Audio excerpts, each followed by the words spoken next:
Complete education के official YouTube channel पे आप सभी का स्वागत है। आज हम लोग वर्ग 10 का एक बहुत ही महत्वपूर्ण टॉपिक पढ़ने वाले हैं जो जीव विज्ञान से संबंधित है। जीव विज्ञान का चैप्टर है जैव प्रक्रम, जो आपको वर्ग 10 में एनसीईआरटी की किताब में चैप्टर नंबर 6 के रूप में देखने को मिलता है। ये जो चैप्टर है बहुत ही अधिक महत्वपूर्ण होता है, क्योंकि एक तो है कि बायोलॉजी जो बच्चे आगे पढ़ते हैं इंटरमीडिएट में या फिर इसके बाद नीट वगैरह के लिए जाते हैं, तो उसका जो बेसिक आधारभूत जो चैप्टर है ना, वो यहाँ से शुरू होता है आप लोग का। इसमें आप लोग बेसिकली डाइजेशन, श्वसन यानी कि रेस्पिरेशन, ट्रांसपोर्टेशन यानी कि परिवहन, और इस चैप्टर के आखिरी में आप लोग पढ़ते हैं उत्सर्जन के बारे में। बहुत ही महत्वपूर्ण चैप्टर होता है। ये जो आगामी एग्जाम होने वाला है अभी बिहार बोर्ड के द्वारा या फिर अन्य स्टेट बोर्ड के द्वारा 2025 में, उसके लिए भी बहुत अधिक उपयोगी होने वाला है, क्योंकि इससे संबंधित जो है ना प्रश्न बहुत ज्यादा भर भर के पूछा जाता है, ऑब्जेक्टिव में भी और सब्जेक्टिव में भी। अभी जो हम लोगों ने अपने कंप्लीट एजुकेशन में जो बैच शुरू किया है इंटरमीडिएट के लिए भी और मैट्रिक के लिए भी, हालांकि मैट्रिक के लिए क्लास है, तो मैट्रिक के लिए यही है कि 2025-26 में जो बच्चे एग्जाम देंगे उन लोग का बैच जो अभी से शुरू हो चुका है। तो उन लोगों के लिए ये जो क्लास है बायोलॉजी का, ये पहला क्लास होगा जिसमें हम लोग क्या है जैव प्रक्रम के बारे में यानी लाइफ प्रोसेस के बारे में पढ़ेंगे।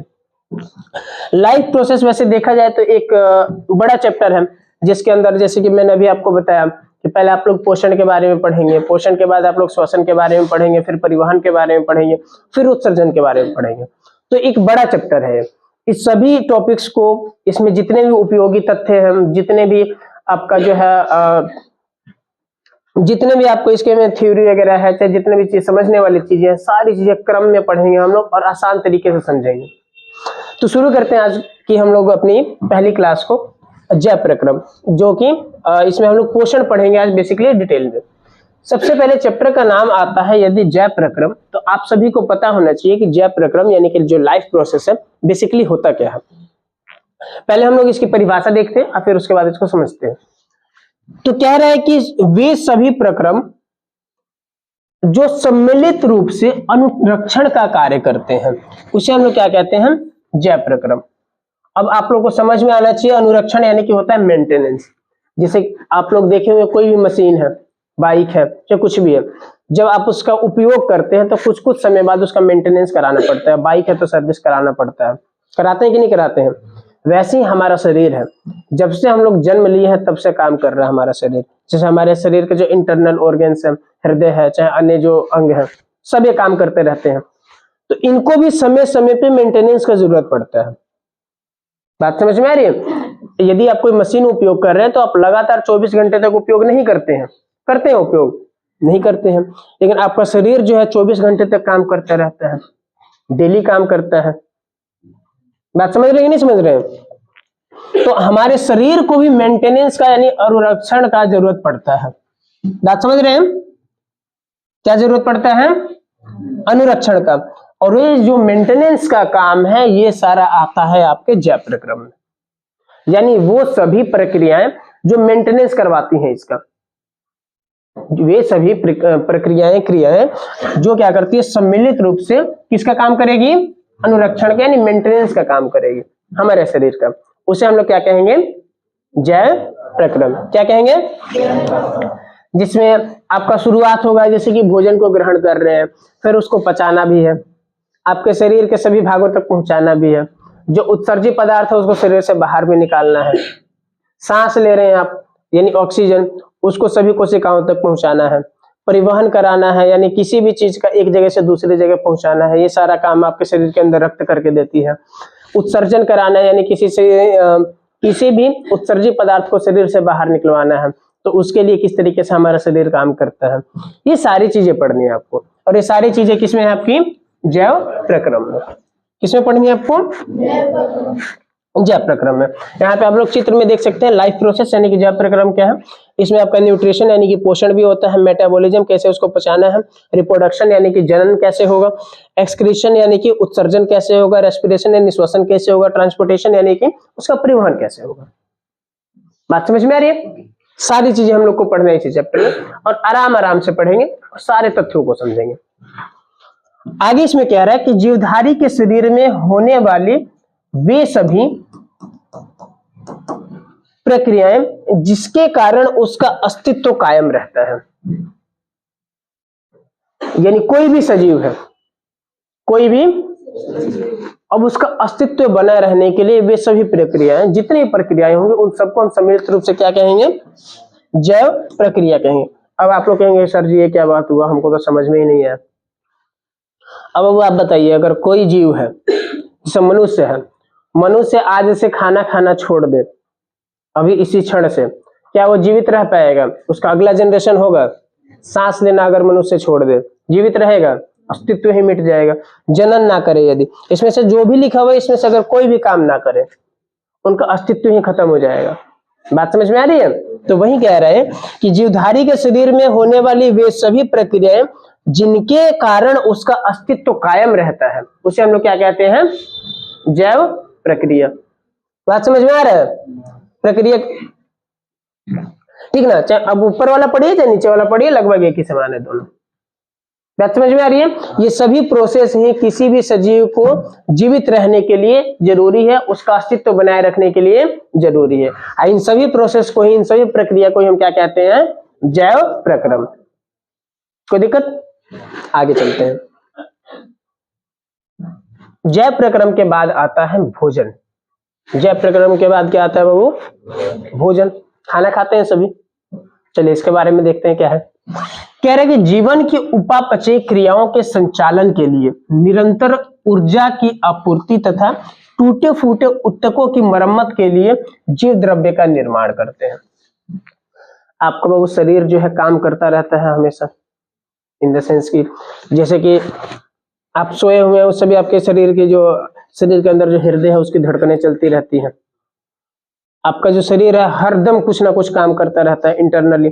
जो खाना खाए हैं आप तो सिर्फ खा के छोड़ दिए हैं, अब अंदर उसका काम है पचाना, पचाने के बाद उसमें से ऊर्जा निकाल के सभी अंगों तक पहुंचाना। बात समझ रहे हैं? बहुत सारी मेटाबॉलिक रिएक्शंस होती हैं। इन सभी मेटाबॉलिक रिएक्शंस के लिए ऊर्जा की जरूरत पड़ती है। जैसे कि मान लीजिए बाबू शादी ब्याह में बहुत सारा टेंट में लगवा दिए हैं ट्यूबलाइट वगैरह, चाहे बबल अलग अलग डिजाइन का, डीजे स्पीकर सब, लेकिन उन सबको चलाने के लिए ऊर्जा चाहिए ना, वो आप जनरेटर से देते हैं ऊर्जा उसको। बात समझ में आ रही है? ऐसे ही हमारे शरीर के सभी अंग काम करते हैं, लेकिन उनको किसकी जरूरत है बाबू? ऊर्जा की। किसकी जरूरत है? ऊर्जा की जरूरत है। इसके अलावा मान लीजिए किसी को चोट चोट लग गया, कुछ कोशिका डैमेज होगी वहां की, तो उस कोशिका का मरम्मत करना है, उसके लिए भी उसको ऊर्जा चाहिए। चाहिए कि नहीं चाहिए? तो वो सारी ऊर्जा हमें कहां से मिलती है? भोजन से। कहां से मिलेगी? भोजन से। ठीक ना? मरम्मत के लिए जीव द्रव्य का निर्माण करते हैं। प्रत्येक जीव को आवश्यकताओं की पूर्ति के लिए भोजन की जरूरत पड़ती है। वही सेम बात बोले। भोजन को बेसिकली आपको 3 भागों में बांटा गया है। कितने भागों में? 3 भागों में। भोजन को 3 भागों में, 3 वर्गों में बांटा गया है। सबसे पहला वर्ग है इसमें, यानी शरीर निर्माता, यानी कुछ ऐसा पदार्थ होगा जो सिर्फ शरीर देह बनाने में मदद करेगा, आपका शरीर एकदम बढ़िया से बना देगा। इसमें आता है आपका प्रोटीन और खनिज। देखे होंगे आप लोग, जो लोग जिम वगैरह करते हैं ज्यादातर प्रोटीन वगैरह खाते हैं, प्रोटीन वगैरह का सेवन अधिक करते हैं ताकि उनका शरीर जो है जल्दी विकसित हो। कहां से? कि प्रोटीन और खनिज क्या है? शरीर निर्माता भोजन है। बात समझ रहे हैं आप लोग? दूसरा कैटेगरी आता है ऊर्जादायक, यानी कि ऐसा भोजन जो हमें क्या देगा? अधिक से अधिक मात्रा में ऊर्जा देगा। बात समझ रहे हैं? तो इसमें कौन कौन सा आता है आपका? कार्बोहाइड्रेट क्या आता है, और दूसरा क्या आता है? वसा। समझते हैं आप लोग? फैट, मोटापा। जैसे कि कोई भी इंसान मोटा हो जाता है तो उसके अंदर बेसिकली क्या होता है? चर्बी बढ़ जाती है। लोग कहते हैं वो चर्बी में क्या होता है? फैट होता है, वसा होता है। और जब कुछ समय तक भोजन नहीं मिलता है तो हमारा शरीर क्या करता है? उसी वसा से कुछ कुछ ऊर्जा प्राप्त करता है और शरीर को चलाए रखता है। लेकिन जो पतले एकदम सेकुलर लोग हैं, कंकाल के समान, अब उनके अंदर तो वसा ही नहीं है। तो इस स्थिति में क्या होते हैं वो लोग? इस स्थिति में क्या होता है? मर जाते। अभी आपको हम बताते हैं, आज से कुछ समय साल पहले की बात है, लगभग 10-11 साल पहले की बात है, या 12-13 साल कह सकते हैं। अन्ना हजारे का नाम सुने आप लोग? अन्ना हजारे साहब जो थे वो आंदोलन किए थे। समझ रहे हैं? केजरीवाल जी के साथ आंदोलन किए थे, आंदोलन उनका सफल रहा था, उसमें उन्होंने भूख हड़ताल किया था। क्या किए थे? भूख हड़ताल। तो भूख हड़ताल के समय में से पहले वो क्या करते थे, जाते थे पेट भर खा के आते थे एकदम, उसके बाद हड़ताल पे बैठते थे। जब सरकार मांग मान लेती थी तो हड़ताल कोई भी तोड़ देता है। तो ऐसे किए थे वो, और उनका हड़ताल जो रहा था सफल रहा था। जिस आंदोलन के लिए वो हड़ताल किए थे, आंदोलन वो सफल रहा था। अब इन्हीं के देखा देखिए रामदेव बाबा, उनका नाम सुने आप लोग? अब रामदेव बाबा कह गया हम करेंगे हड़ताल। तो ये हड़ताल करने गए, 2 दिन में उनको डिहाइड्रेशन हो गया, एकदम बेहोश होश हो गए, हॉस्पिटल लेके जाया गया। अब वो बेहोश हो गए। अन्ना हजारे साहब 18 दिन तक बेखैलिए रह जाते थे। रीजन क्या है? अन्ना हजारे भोजन उनका सामान्य है, फैट वगैरह है उनके शरीर में, कोई दिक्कत नहीं है। और जबकि यही बात करेंगे रामदेव बाबा की, योगा वगैरह करते हैं तो फैट का कोई चांस ही नहीं है। खाना भी खाएंगे तो एक निश्चित मात्रा में खाएंगे, उस तरीके से खाएंगे जिसमें ये सारी चीजें ना हो, क्योंकि अक्सर जो लोग शरीर का अधिक ध्यान रखते हैं वो फैट वाली चीजें कम खाते हैं। बात समझ रहे हैं? तो इनके शरीर में ऐसा कुछ चीज था ही नहीं। ये रोज सुबह उठ के लोम विलोम करने वाले आदमी है भाई। अब ये बैठ गए जब वहां पे अनशन पे, तो भूख के बिना ऊर्जा कहाँ से लेगा शरीर? बात समझ रहे हैं? ऊर्जा स्टोर्ड रहता है वसा के रूप में। अब इनके शरीर में ऊर्जा था? नहीं था। शरीर काम करेगा ठीक से? उनको हॉस्पिटल जाना पड़ गया था। अब वहीं अन्ना हजारे का जो आंदोलन रहा था वो सक्सेसफुल रहा था। रीजन क्या है यहाँ पे? वसा। रीजन क्या है यहाँ पे? वसा। इसका अगला आता है विनियंत्रक, यानी कि नियंत्रण भी करना इन सब चीजों का। जो आपकी वृद्धि है इसका नियंत्रण करना है, हर चीज का नियंत्रण करना है। तो इसको नियंत्रित करने के लिए बेसिकली क्या होता है? विटामिन होता है। क्या होता है? विटामिन होता है और खनिज होता है। ये लोग क्या करते हैं? आपके शरीर की वृद्धि को क्या करते हैं? नियंत्रित करते हैं। बात समझ में आ रही है? तो ये सारी चीजें हमें कहां से मिलेगी? भोजन से। भोजन को बेसिकली कितने कैटेगरी में बांटा गया है? 3 कैटेगरी में। कितनी कैटेगरी में? पहला क्या है? शरीर निर्माता। दूसरा क्या है? ऊर्जादायक। शरीर निर्माता, ऊर्जादायक, और तीसरा क्या है? विनियंत्रक। किसी को दिक्कत? आगे चला जाए, आगे देखते हैं हम लोग। भोजन देख रहे हैं कितना सुंदर यहाँ पे चित्र दिख रहा होगा आपको?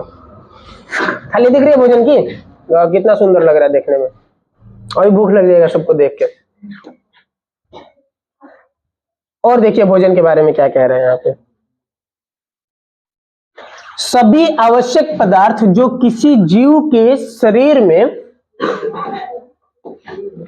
अवशोषित होने के पश्चात शरीर की रचना एवं टूट फूट की मरम्मत, वृद्धि एवं विकास, जनन का क्षमता विकास, जनन विकास, ऊर्जा उत्पादन तथा जैविक क्रियाओं का संचालन और नियमन आदि का कार्य करते हैं। परंतु ये लास्ट लाइन जरूर देखिएगा, परंतु शरीर जीव के शरीर को कोई हानि नहीं पहुंचाते हैं। उसे हम लोग क्या कहते हैं? भोजन कहते हैं। तो बेसिकली क्या है? भोजन की परिभाषा है। भोजन की क्या है? परिभाषा है कि कोई भी आवश्यक पदार्थ है, यानी कोई पदार्थ है जो आपके शरीर के अंदर जाएगा, अवशोषित होगा, आपके शरीर को ऊर्जा देगा। क्या देगा? ऊर्जा देगा। ऊर्जा देने का काम करेगा और आपके शरीर को कोई भी नुकसान नहीं पहुंचाएगा। ऐसे पदार्थ को आप क्या कहेंगे? भोजन कहेंगे। क्या कहेंगे? देखना यहाँ पे थाली में कितना सुंदर है। रोटी है, यहाँ पे चावल है, पनीर दिख रहा है, यहाँ पे कढ़ी है, छोले दिख रहे हैं इधर, और ये दाल मखनी है आपका। इधर ये पता नहीं क्या रखा हुआ है, इधर गोभी की सब्जी। कितना सुंदर यहाँ पे खाना रखा हुआ है। रखा है कि नहीं रखा है? ये सब क्या है? भोजन है। कैसे खाने के बाद ऊर्जा आती है कि नहीं आती है? शरीर में आती है ना। आगे चला जाए। अब वो भोजन तो आप ले लिए, मतलब भोजन तो कर लिए, खाना खा लिए। अब आपको पता होना चाहिए बाबू कि पोषण क्या है। भोजन के बाद हम लोग क्या पढ़ेंगे? पोषण।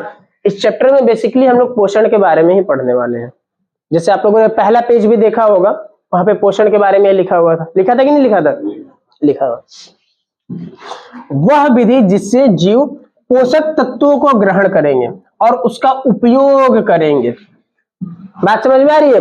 पोषक तत्व यानी भोजन से उसको ग्रहण कर लिया शरीर में, अब उसका उपयोग करेंगे। बात समझ में आ रही है? सिर्फ खा के नहीं ऐसा कर लेना है। खाने के बाद हमारा शरीर जो है उस पोषक तत्वों का उपयोग करेगा। बात समझ रहे हैं? और जब उपयोग करेगा उसे हम लोग क्या कहेंगे? पोषण कहेंगे। उसे क्या कहेंगे? पोषण कहेंगे। बात समझ में आ रही है? पोषण जो होता है मुख्य रूप से दो तरीके से होता है। पोषण कितने तरीके से होता है? दो तरीके से। पोषण कितने प्रकार का? एक होता है आपका स्वपोषण और दूसरा क्या होता है? स्वपोषण और परपोषण। पहले एक बार देख लीजिए फिर से परिभाषा इसकी। वह विधि जिससे जीव पोषक तत्व को सबसे पहले क्या करेंगे और दूसरा क्या करेंगे? पोषक तत्वों को ग्रहण करेंगे और उसका इसको हम लोग क्या कहेंगे? पोषण। पोषण कितने प्रकार का? कौन कौन सा? स्वपोषण और बहुत सुंदर। आगे चले, अब देख लेते हैं भाई स्वपोषण क्या है। आगे हम लोग क्या देखने वाले हैं? स्वपोषण। आगे क्या है? ऐसे जीव जो अपने भोजन के लिए अन्य जीवों पर निर्भर न रहकर अपना भोजन स्वयं संश्लेषित करते हैं, उन्हें स्वपोषी या फिर ऑटोट्रॉप्स कहते हैं। उन्हें क्या कहते हैं हम? स्वपोषी या ऑटोट्रॉप। यानी कि ऐसे जीव जो अपना भोजन स्वयं बनाएंगे, उन्हें किसी और से कोई मतलब नहीं है। बात समझ में आ रही है? जैसे कि मनुष्य है, अब मनुष्य क्या है बाबू? धान गेहूं सब रही तभी न बने लो खाना, ऐसे बनेगा? ये निर्भर किस पे कर रहा है? धान गेहूं कैसे होगा, नहीं होगा, मौसम, हर चीज मतलब कि अपने पे नहीं है निर्भर कि डायरेक्टली बन जाएगा। लेकिन जो पेड़ पौधे हैं, पेड़ पौधे क्या करते हैं? अपना भोजन स्वयं बना लेंगे। पेड़ पौधे क्या करेंगे? अपना भोजन स्वयं बना लेते हैं। स्वयं कैसे बनाते हैं? देखिए यहाँ पे दिख रहा है पौधा, सूर्य के प्रकाश से रोशनी वगैरह लेकिन जमीन से खनिज लवण लेगा, जल लेगा, वातावरण से ऑक्सीजन लेगा, इसके खुद के पास क्लोरोफिल रहता है। आगे आपको प्रोसेस से पढ़ना है किस तरीके से होता है। अभी आप इतना समझ लीजिए कि जो पेड़ पौधे जो होते हैं ये स्वपोषी होते हैं, यानी कि ये अपना भोजन स्वयं बनाते हैं। पेड़ पौधे अपना भोजन स्वयं बनाते हैं, किसी को दिक्कत? और ऐसे जीव जो अपना भोजन स्वयं बनाए उसे हम क्या कहेंगे? स्वपोषी। ऐसे जीव जो अपना भोजन स्वयं बनाए उसे हम क्या कहेंगे? स्वपोषी। किसी को दिक्कत? आगे देखते हैं। स्वपोषी के बाद हम लोग देख लेते हैं स्वपोषण के बाद परपोषण क्या है। अच्छा, यहाँ पे एक चीज आया था स्वपोषण और हम स्वपोषी बोल रहे हैं, दोनों में थोड़ा सा अंतर है, आप लोग को समझना है थोड़ा। देखिए, ऐसे जीव जो अपना भोजन के लिए अन्य जीवों पर निर्भर ना रहकर अपना भोजन स्वयं बनाते हैं, तो उस जीव को हम कहेंगे स्वपोषी। स्वपोषी। जो जीव अपना भोजन स्वयं बनाएगा उस जीव को क्या कहेंगे? इस प्रकार के होने वाले पोषण को क्या कहेंगे? स्वपोषण। बात समझ में आ रही है? जो जीव है उसको क्या कहेंगे? बात समझ रहे हैं? आइए, जो विधि है जिस तरीके से भोजन ग्रहण किया गया है, इस विधि को क्या कहेंगे? स्वपोषण। किसी को दिक्कत? आगे चलते हैं। इसके बाद आता है आपके पास परपोषण। इसके बाद क्या आता है? यानी कि ऐसे जीव जो अपना भोजन स्वयं नहीं बनाएंगे, अन्य किसी पर आश्रित होंगे। बात समझ रहे हैं? ऐसे जीव जो अपना भोजन स्वयं ना बनाकर अन्य किसी जीव पर आश्रित होंगे। देखिए क्या कह रहा है? परपोषण वह प्रक्रिया है जिसमें जीव अपने भोजन स्वयं संश्लेषित ना करके किसी न किसी रूप में अन्य स्रोतों से प्राप्त करते हैं, उन्हें हम क्या कहेंगे? क्या कहेंगे? परपोषण। और ऐसे जीव को क्या कहेंगे? बात समझ में आ रहा है? ऐसे जीव को हम क्या कहेंगे? परपोषी। और इस प्रकार के होने वाले पोषण को क्या कहेंगे? परपोषण। परपोषण जो होता है मुख्य रूप से 3 प्रकार का होता है। परपोषण कितने प्रकार का होगा? 3 प्रकार का। पहला होगा आपका मृत जीवी पोषण। पहला कौन सा होता है? दूसरा होता है आपका परजीवी पोषण और तीसरा होता है प्राणी सम पोषण। परपोषण कितने प्रकार का होगा? परपोषण कितने प्रकार का? कौन कौन सा? किसी को दिक्कत? यहाँ पे चित्र देख लीजिए, जैसे कि ये शेर देख रहे होंगे आप लोग चित्र में। शेर क्या कर रहा है? मांस खा रहा है। अब ये मांस के लिए किसी अन्य जीव पर आश्रित है ना, कि कोई जीव आएगा उसको मार के खाएगा। बात समझ रहे हैं? जैसे कि यहाँ पे एक आपको जीव दिख रहा है, ये शायद खीरा खा रहा है, खीरा लग रहा है, या कोई भी मान लीजिए पदार्थ खा रहा है, गिलहरी है, ये खीरा खा रही है यहाँ पे, है ना। तो अब ये अपने इस भोजन के लिए पौधे पर आश्रित है, आश्रित है कि नहीं है? तो ये सब किस में आ जाएंगे? परपोषी में। किस में आ जाएंगे? परपोषी। किसी को दिक्कत?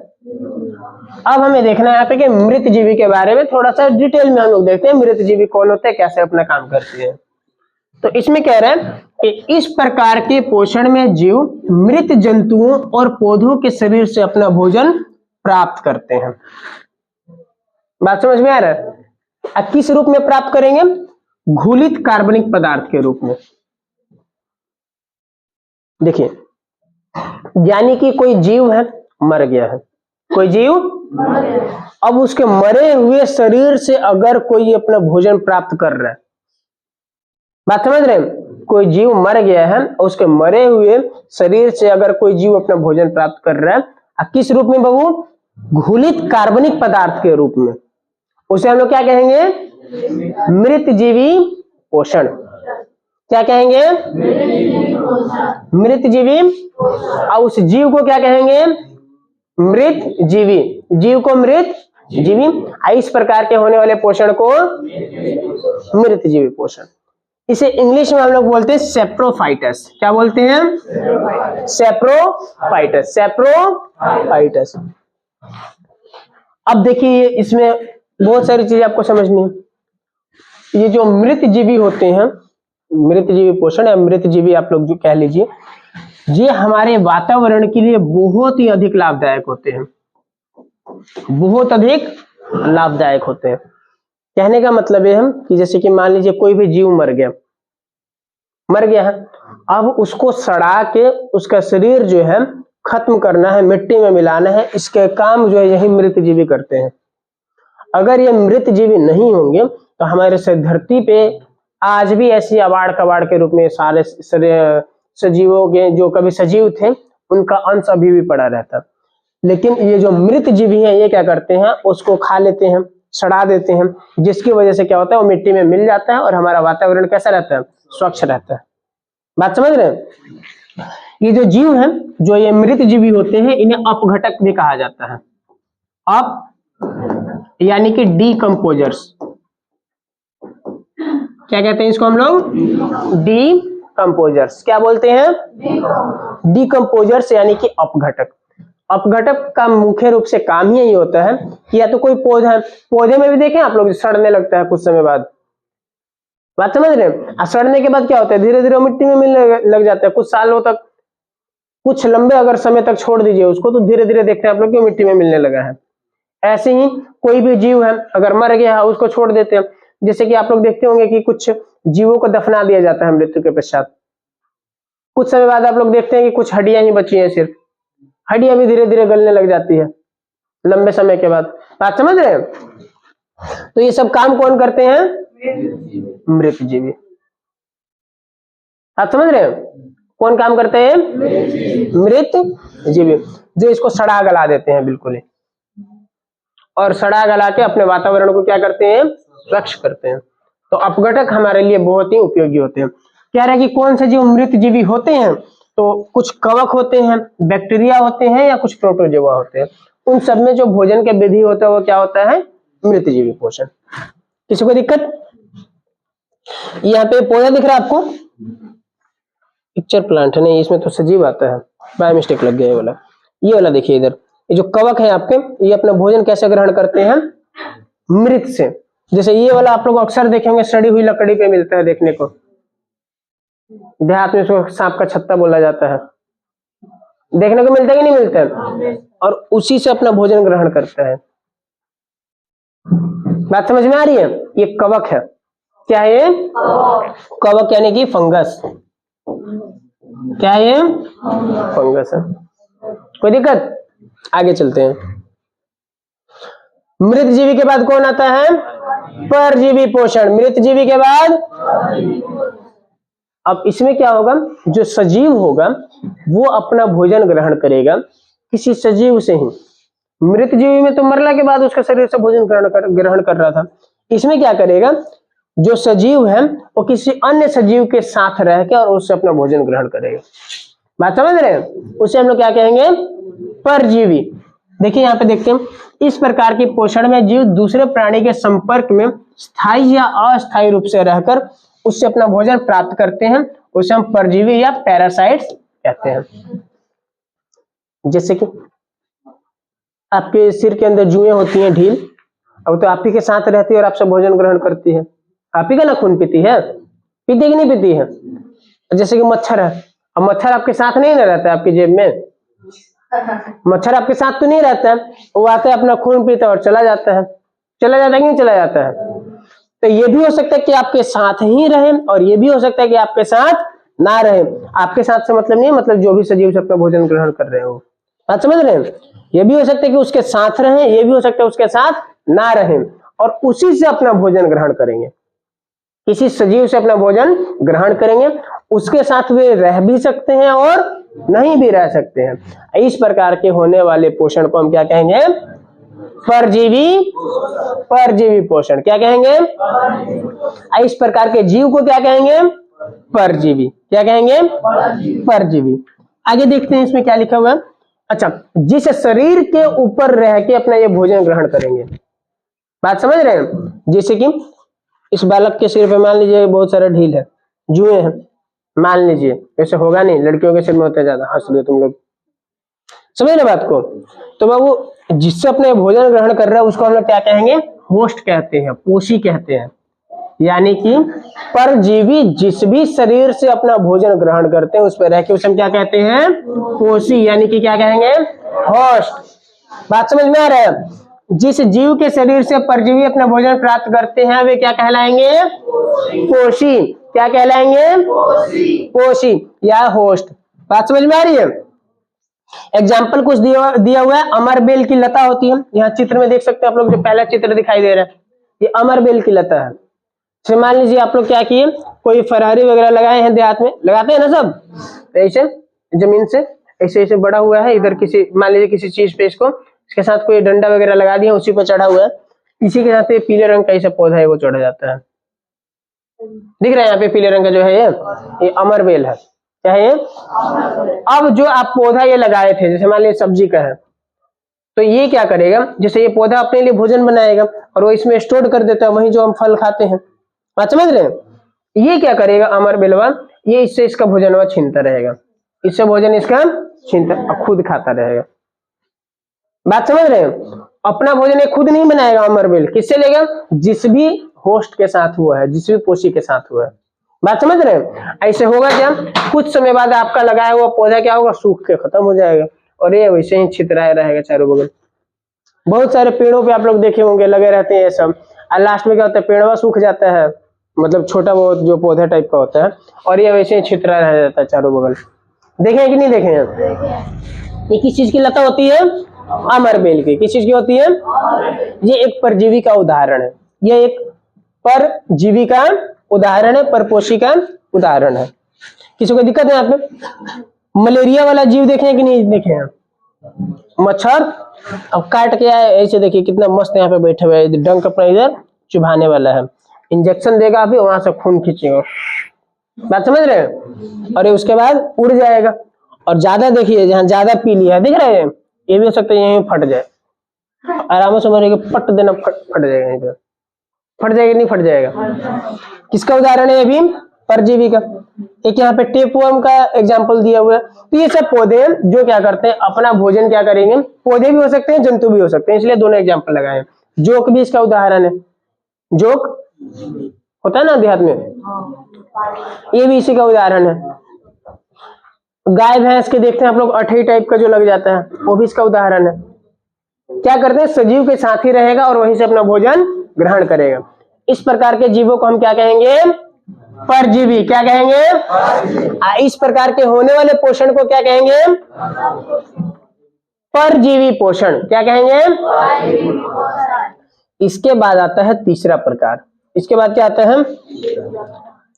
तीसरा प्रकार, जिसका नाम क्या है? प्राणी समपोषी। प्राणी सम यानी कि होलोजोइक, होलोजोइक, होलोजोइक, प्राणी सम पोषी पोषण का तीसरा प्रकार है। इसमें बेसिकली क्या होता है, देखिए यहाँ पे, कि वैसा पोषण जिसमें प्राणी अपना भोजन ठोस या तरल के रूप में जंतुओं के भोजन ग्रहण करने की विधि द्वारा ग्रहण करते हैं। ठोस या तरल के रूप में जंतुओं की जो भोजन ग्रहण करने की विधि है उसी तरीके से अपने भोजन को ग्रहण करेंगे। इस प्रकार के पोषण को हम क्या कहते हैं? प्राणी संपोषण। जैसे मनुष्य अपना भोजन ग्रहण करता है, जैसे शेर अपना भोजन ग्रहण करता है, हिरण अपना भोजन ग्रहण करता है, मेंढक अपना भोजन ग्रहण करता है, जैसे अमीबा अपना भोजन ग्रहण करता है। बात समझ रहे हैं?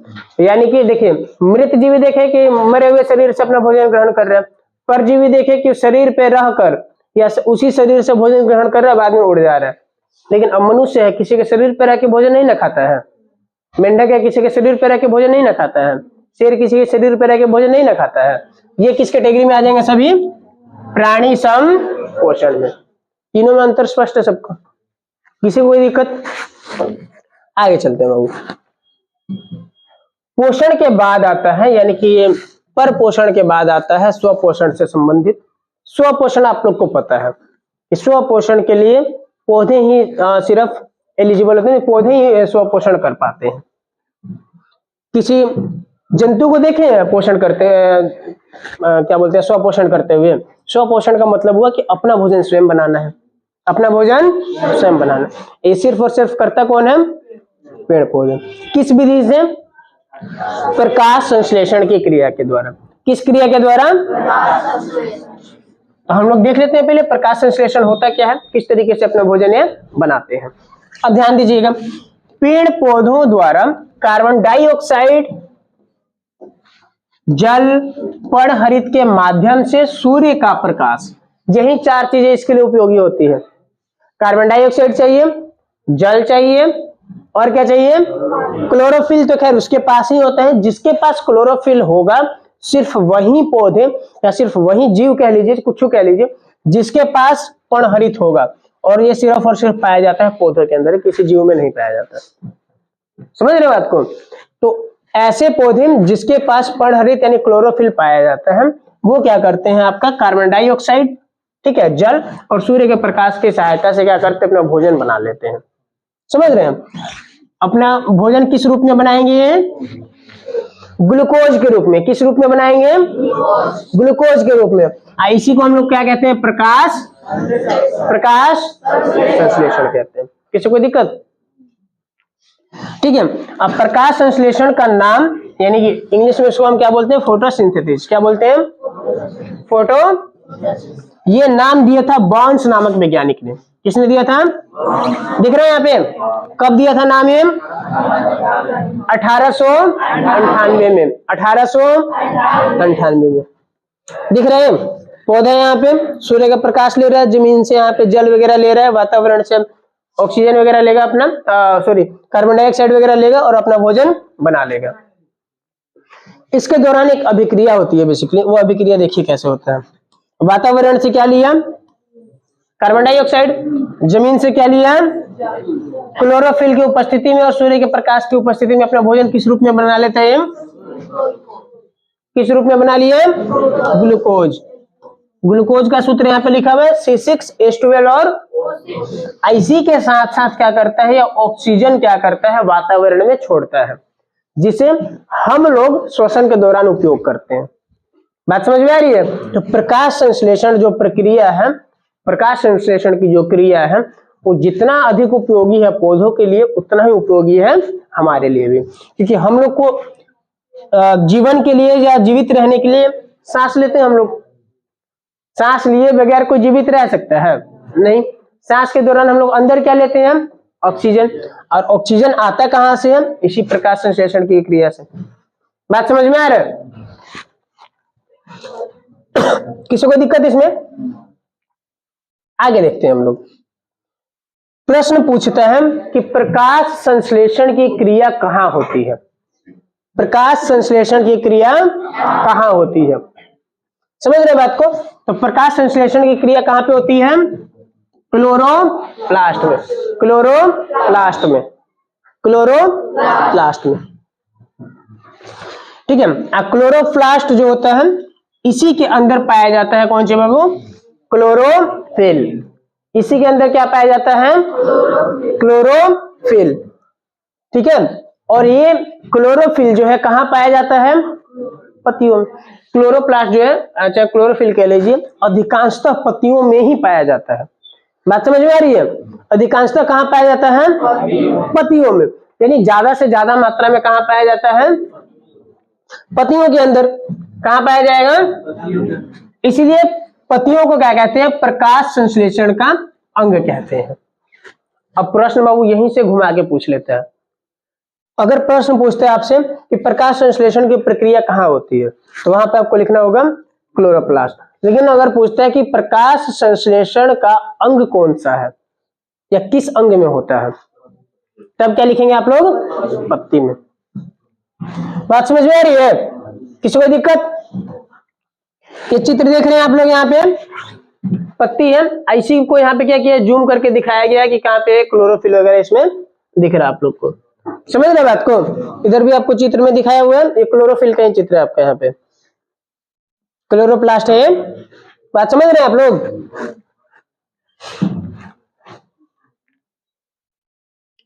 अब देखिए, आप इससे संबंधित एक और टॉपिक बताते हैं, जो हालांकि आपके सिलेबस में नहीं है, फिर भी थोड़ा सा इसके बारे में बता देते हैं। अब आप लोग जैसे कि मैंने आपको बताया कि ये पाया जाएगा कहाँ पे? पत्तियों के अंदर। किसके अंदर पाया जाएगा? पत्तियों के अंदर। लेकिन याद कीजिए, जैसे अभी ठंडियों का मौसम चल रहा है, अब पतझड़ का मौसम आने वाला है, इस दौरान क्या होता है? पेड़ अपनी सारी पत्तियां गिरा देते हैं। पत्तियां क्या करते हैं? तब इनमें भोजन कैसे बनेगा? तब तो इनको मर जाना चाहिए, तब तो इनके अंदर प्रकाश संश्लेषण होगा ही नहीं ना। अगर पत्ती ही नहीं है, हम लोग पढ़ रहे हैं कि पत्ती को भी प्रकाश संश्लेषण का अंग कहते हैं, पत्ती ही नहीं है, इसी पत्ती के अंदर क्लोरोफिल था, अब वो पत्ती पेड़ गिरा चुका है, पेड़ को मर जाना चाहिए ना, सूख जाना चाहिए, काहे नहीं होता इसे? फिर देखते हैं कि बसंत का मौसम आता है, एकदम लहलाते हुए वहां पे पत्तियां दिखती हैं पेड़ों पे, होता है कि नहीं होता है? इसका क्या रीजन है? होता ये है, जैसे कि आप लोग इस बात को समझिए कि जो पेड़ होता है, क्या होता है? देखिए पेड़, आप लोग, हमारे चित्र तो खैर इतना अच्छा हम नहीं बना पाते हैं, लेकिन समझने का प्रयास कीजिएगा। पेड़ देखें आप लोग, इसके ऊपर यहाँ पे छाल होता है, छाल समझते हैं? और छाल को जब नोचते हैं, देखते हैं वहां पे हरा हरा कुछ पदार्थ दिखता है कि नहीं दिखता? अब वो हरा हरा होता है, जो हल्का हल्का, वो ज्यादा नहीं होगा, जैसे पत्तियां हरी होती है उतना अधिक हरा नहीं होता, लेकिन थोड़ा थोड़ा मात्रा में हरा हरा होता है। बेसिकली क्या करता है, जब पेड़ अपनी पत्तियां गिरा देता है, तो ये इसके अंदर भी कुछ मात्रा में क्लोरोफिल पाया जाता है, और ये वाला जो भाग है, ये वाला भोजन बनाने का काम करता है। बात समझ रहे हैं? और फिर इसकी सहायता से पेड़ जो है कुछ समय तक और जीवित रहता है। अब आप कहिएगा कि सॉरी इतना बड़ा पेड़ है, अब पत्ती सब गिरा दिया है, और उसका टहनी वगैरह तो छोटा सा है, उससे कैसे अपना भोजन मतलब पूरा बना पाएगा? तो याद कीजिए, जैसे आप लोग व्रत वगैरह रखते हैं, रोजा वगैरह रखते हैं, तो कैसे? ऐसा थोड़ी है कि दिन दिन और खइबे नहीं करते हैं, खाते हैं लेकिन हल्का खाते हैं। बात समझ में आ रही है कि नहीं आ रहा है? हल्का खाते हैं ना। इसी तरह पेड़ पौधे भी इस समय पे क्या खाते हैं? हल्का खाना खाते हैं। और जैसे ही इनका दोबारा बसंत का जो मौसम आता है, दोबारा इस पर पत्तियां वगैरह लग जाती है, दोबारा से एकदम खिलखिला के एकदम मस्ती में इसे झूलता है। झूलता है कि नहीं झूलता है? एकदम पेट भर खाना खाता है तभी भी। समझ रहे बात को? तो पतझड़ के मौसम पे में पेड़ पौधे कैसे श्वसन करते हैं? समझ में आ रही है बात? आगे चला जाए? समझ में आ रहा है सबको? किसी को दिक्कत? अब देखिए यहाँ पे कुछ और चीजें आप लोग के लिए बहुत ही महत्वपूर्ण है, ये भी आप लोग को समझा देते हैं। प्रकाश संश्लेषण के अंदर ही अब हमें समझना है कि जो पेड़ों की पत्तियां होती हैं, पेड़ों की पत्तियां होती हैं, अब वातावरण में जैसे कि हम लोगों ने बताया कि वातावरण से पेड़ पौधे क्या करते हैं? कार्बन डाइऑक्साइड को अपने अंदर ले लेते हैं। किस प्रकार ले लेंगे? कुछ चीज होगा अंदर, जैसे कि हम बोल रहे हैं कि सभी बच्चे जो है बाहर से अंदर आइए, अंदर क्लास चलेगा, अभी कहाँ से आएंगे? कुछ आने का जगह है तभी तो आप लोग अंदर आइएगा। बात समझ रहे हैं? ठीक उसी प्रकार पेड़ों की जो पत्तियां होती हैं, पत्तियों के अंदर, पत्तियों की जो सतह होता है, उसमें छोटे छोटे छिद्र होते हैं। क्या होते हैं? छोटे छोटे छिद्र होते हैं। देखिए इसको देखते हैं हम लोग, पत्तियों की एपिडर्मिस, यानी पत्तियों की जो सतह है उसको हम लोग क्या बोलते हैं? एपिडर्मिस में रंध्र या स्टोमाटा मौजूद होते हैं। वही छोटे छोटे जो छिद्र है उसका क्या कहते हैं हम लोग? या तो रंध्र कहते हैं, नहीं तो स्टोमाटा कहते हैं। बात समझ रहे हैं आप लोग? पत्तियों के ऊपर जो छोटे छोटे छिद्र होते हैं उसे हम क्या कहते हैं? या तो रंध्र कहेंगे, नहीं तो स्टोमेटा कहेंगे, जिसके माध्यम से वायुमंडल से कार्बन डाइऑक्साइड युक्त वायु पत्तियों के भीतर कोशिकाओं में डिफ्यूजन या विसरण विधि द्वारा पहुंचती है। यानी कि वातावरण से जो कार्बन डाइऑक्साइड है पत्तियों के अंदर कैसे प्रवेश करेगा? इसी, ये जो दिख रहा है आपको पत्ती के अंदर यहाँ पे क्या है? छोटा छोटा छिद्र है, यानी कि रंध्र है, इसी रंध्र के माध्यम से अंदर घुसता है। अब लेकिन ये रंध्र जो है ना, इतना आसान चीज नहीं है, इतना आसान चीज नहीं है। जैसे कि आप लोग देखे होंगे बड़ा बड़ा मॉल वगैरह के आगे कोई चौकीदार खड़ा रहता है, अब वो एंट्री देता है कब किसको अंदर भेजना है, कब किसको अंदर नहीं भेजना है। बात समझ रहे हैं? वैसे ही पत्तियों के अंदर ये जो रंध्र होता है, जो स्टोमाटा होता है, इसके बाहर गार्ड खड़े रहते हैं, ऐसे हाथ में भाला लिए, समझ रहे बात को, कि अंदर नहीं घुसने देंगे। तो बेसिकली क्या होता है, ये छिद्र के बाहर गार्ड कोशिका होती है। क्या होती है? गार्ड कोशिका। क्या होती है वो? गार्ड कोशिका। और ये गार्ड कोशिकाएं क्या करती हैं? नियंत्रित करती है कि कितना मात्रा में जो है हवा को अंदर भेजना है, कितना मात्रा में अंदर से बाहर भेजना है। बात समझ रहे हैं? कौन नियंत्रित करता है? ये वाला चित्र देख रहे हैं आप लोग, तो इसमें जो गार्ड कोशिका है ये वाली इन्होंने खोल दिया है, और इसके दौरान अगर बाहर से हवा अंदर जाना होगा तो अंदर जा सकती है, चाहे अंदर से कुछ बाहर निकलना है तो भी बाहर निकल सकता है। बात समझ रहे हैं? और फिर दोबारा इसको ये लोग बंद कर देता है। इस वाले चित्र में आप ठीक से देख पाएंगे, पहला चित्र में खुला हुआ है, जबकि दूसरे चित्र में क्या गार्ड कोशिका ने इसको बंद कर दिया। स्पष्ट दिख रहा है सबको इसमें? ठीक ना? इसको अगर माइक्रोस्कोप में अगर देखा जाए पत्तियों के इस स्टोमेटा को, छिद्रों को, तो इस प्रकार दिखता है। ये वाला जो है ये खुला हुआ है और ये वाला जो छिद्र है वो बंद है। बात समझ में आ रही है? रंध्र क्या है, स्टोमेटा क्या है, क्या काम है इसका, किस प्रकार दिखते हैं, सब आप लोगों ने देख लिया। आगे चला जाए टॉपिक में। बहुत सुंदर।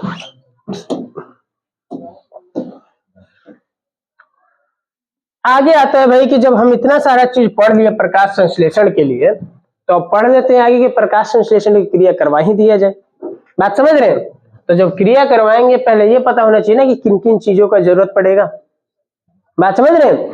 किन किस सामग्री का जरूरत पड़ेगा प्रकाश संश्लेषण की क्रिया के लिए? तो सबसे पहले आता है क्लोरोफिल। सबसे पहले क्या आता है? क्लोरोफिल। जिस भी पादप के पास क्लोरोफिल है वो प्रकाश संश्लेषण की क्रिया कर सकता है, करेगा। और जिसके पास अगर पर्णहरित नहीं है, क्लोरोफिल नहीं है, वो प्रकाश संश्लेषण नहीं करेगा। ये सबसे बड़ी एलिजिबिलिटी है। जिसके पास क्लोरोफिल है वही क्या करेगा? वही क्या करेगा? प्रकाश संश्लेषण की क्रिया करेगा। जिस प्रकार आप लोग एग्जाम देने जाइएगा, आपके पास एडमिट कार्ड होगा तभी आप अंदर जा पाएंगे, नहीं तो बाहर ऐसे भगा देगा सब। बात समझ रहे हैं?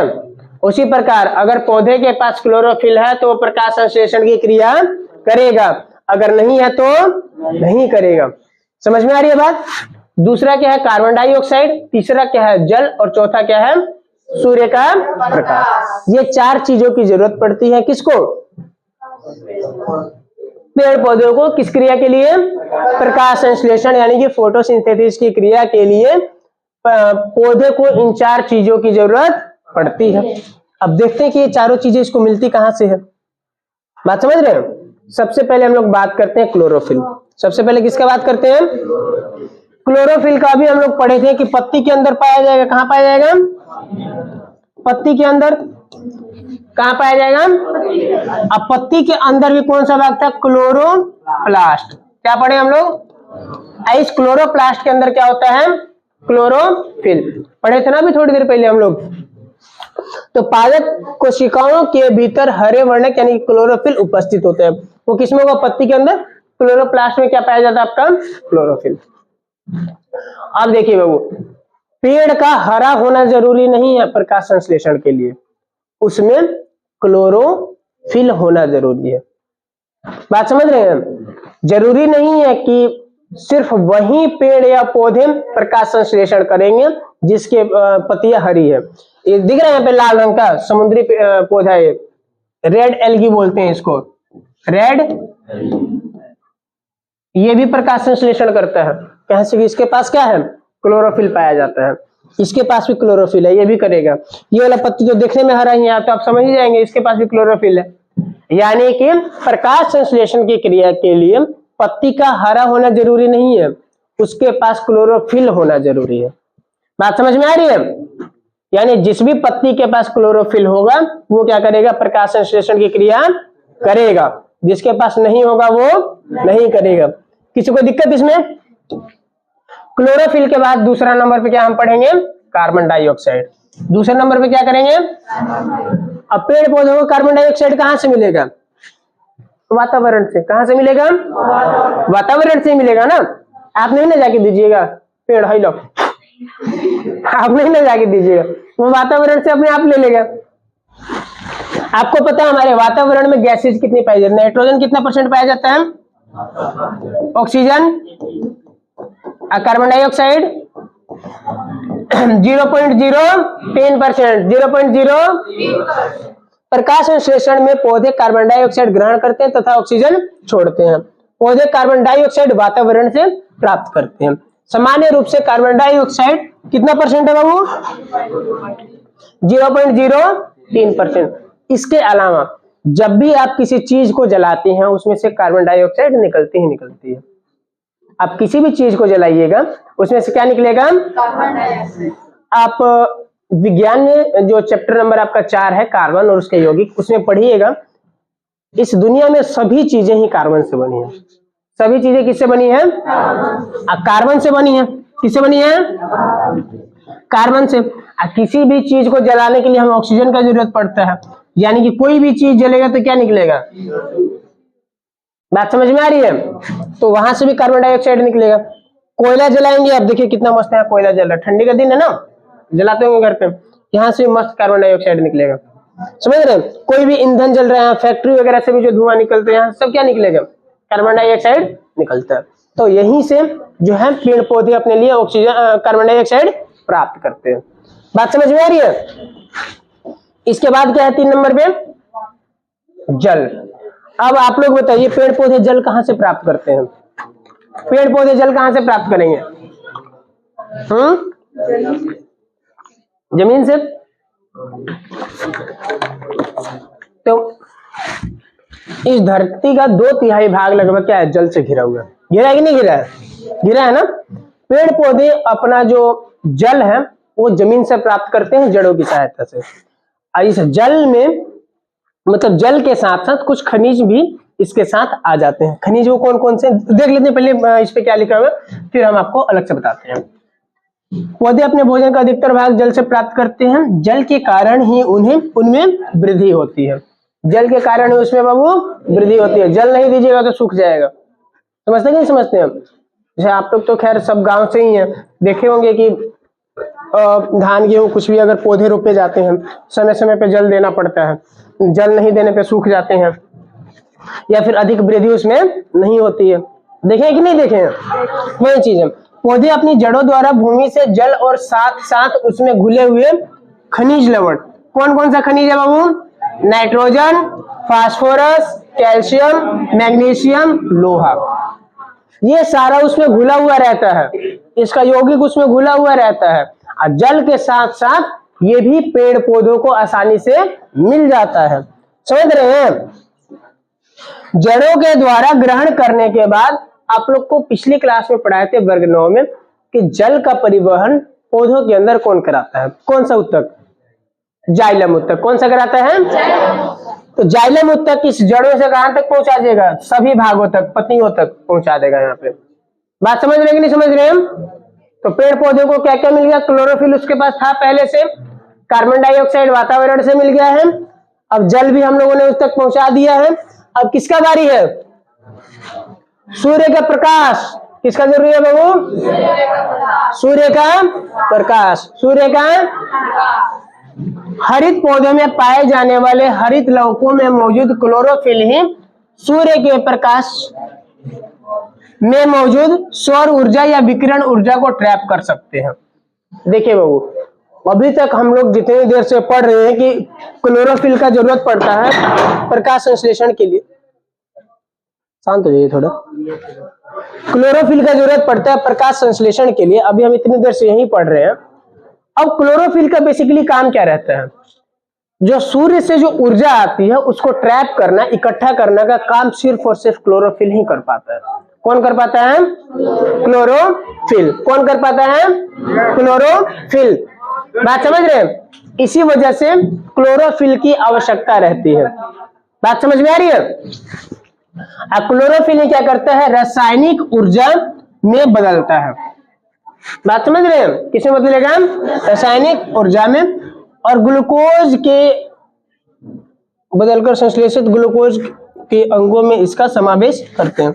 देखिए इसमें आप लोग को बताते हैं, सूर्य का प्रकाश है, क्या है सूर्य का? इसको अपने जकड़ेगा कौन? अपने पास पकड़ेगा कौन? क्लोरोफिल। क्लोरोफिल। अब देखिए सूर्य का प्रकाश से जब आ गया है पौधे के अंदर तो बेसिकली काम क्या करता है? सूर्य का प्रकाश बेसिकली आपका दो तरह का काम करता है। कितनी तरह का? इसमें है या इसी पे बता दें? नहीं है, चलिए इसी पे देख लेते हैं। सूर्य का प्रकाश बेसिकली कितने तरह का काम करेगा? दो प्रकार की अभिक्रिया करता है, एक प्रकाशीय अभिक्रिया, एक अप्रकाशीय अभिक्रिया। अप्रकाशीय अभिक्रिया कितनी अभिक्रिया करता है? एक होता है प्रकाशीय अभिक्रिया जिसको हम लोग बोलते हैं लाइट रिएक्शन, और दूसरा होता है अप्रकाशीय यानी कि डार्क रिएक्शन। दूसरा क्या होता है? Dark reaction. अब जो होता है प्रकाशीय अभिक्रिया, इसके दौरान क्या होता है? जो जल को अवशोषित किया है जड़ों ने, जल को किसने अवशोषित किया है? जड़ों ने, यानी कि जल का सूत्र क्या होगा? H2O। अब ये क्या करता है? सूर्य का प्रकाश इसको तोड़ता है।